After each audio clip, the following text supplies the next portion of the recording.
sorry. 1, 2, 3. Wait, are we doing it 3 or? 3. You do it with your eyes closed. That's how I got it that time.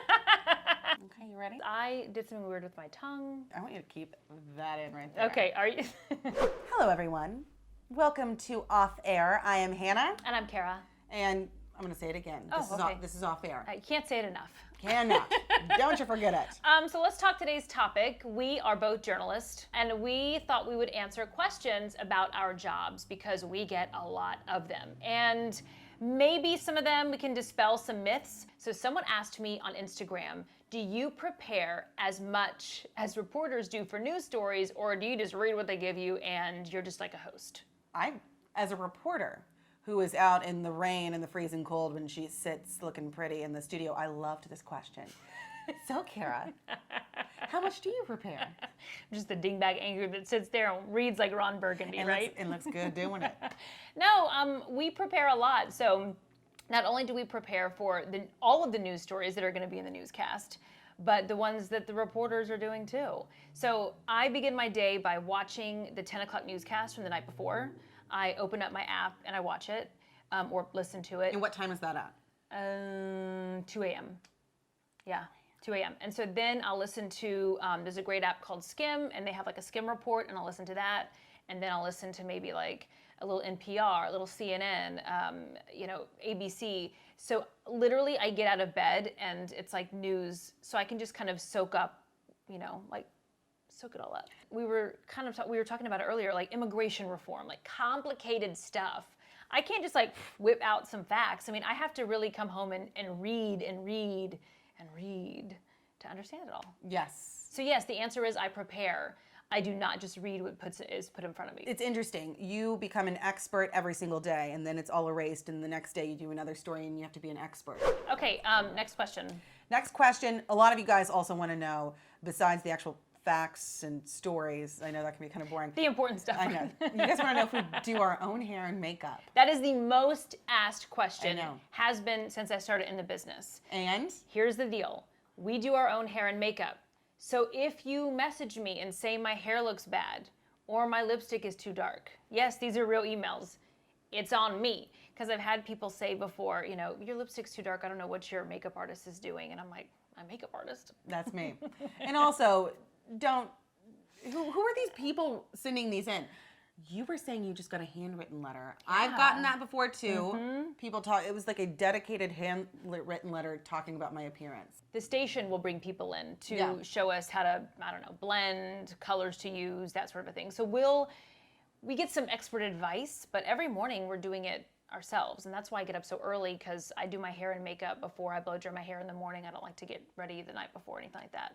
Yeah. So it takes a minute. I hear this a lot too. Okay. So I like to cover the happy stories, but that's not what you always cover. So on a day where there's breaking news, either a school shooting or some horrible crime, people always ask me, how do you handle that? How do you not take that home? Okay. How do you? No, I'm answering it now. Oh. You want me to answer? I can start. Okay, go. So it's tough because I genuinely do like people, and I think it's important to connect with them. So I'll really go there when I'm working. You do a really good job of that. I mean, you get like in it. Yes. Mm-hmm. And part of that is really caring. Mm-hmm. So I think you do take it home a little bit.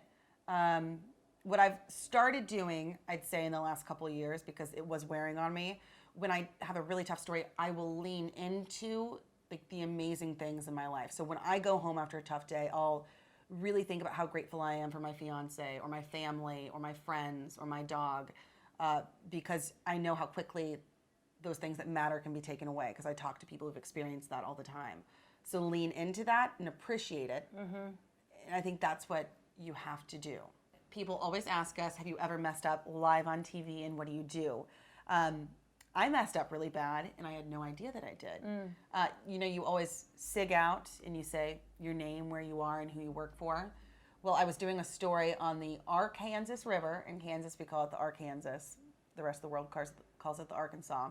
But it was about how there was a lot of fecal matter in the river. Okay. These are the exciting assignments that we get in the biz. and there was a lot of E. coli, and so I said, Hannah Davis signing off at the E. coli river, back to you. And then my producer like got really mad at me. I was like, why'd you say that? And I said, what? I thought I said Arkansas River.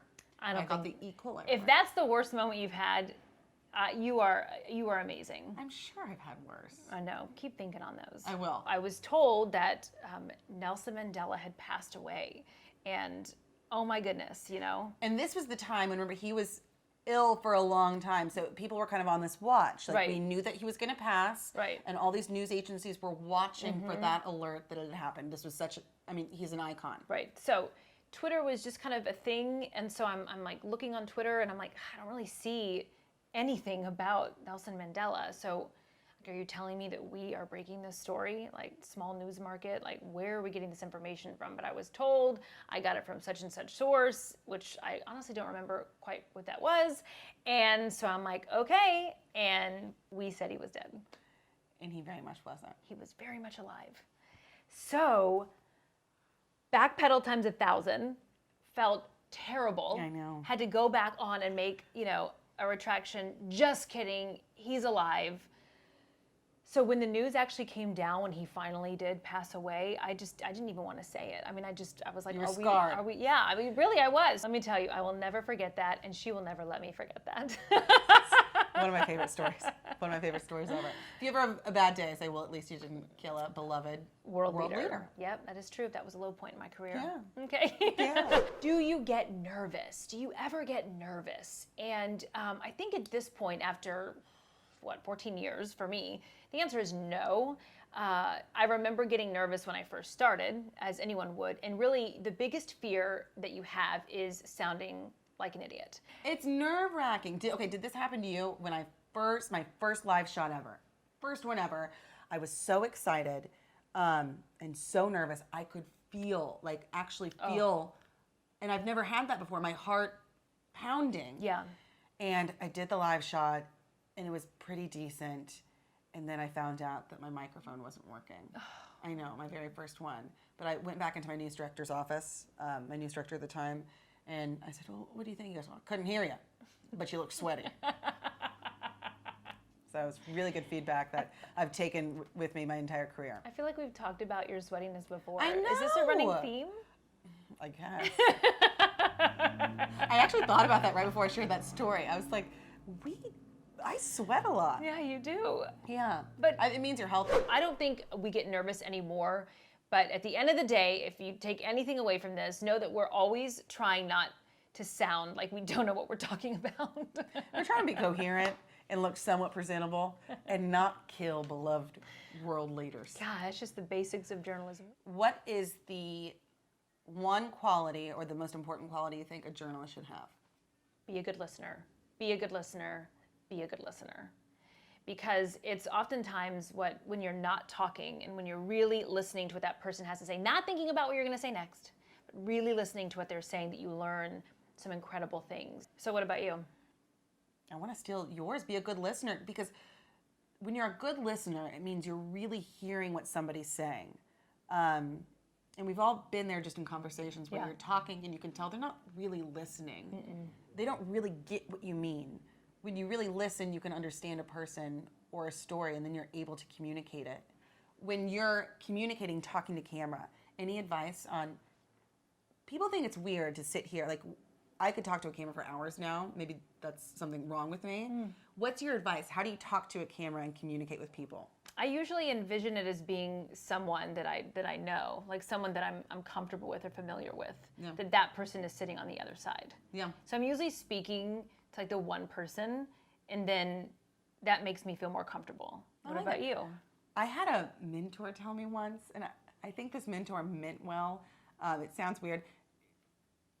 They said, make love to the camera, like the way you look at it. I know it sounds so bad, but I think that means just connecting.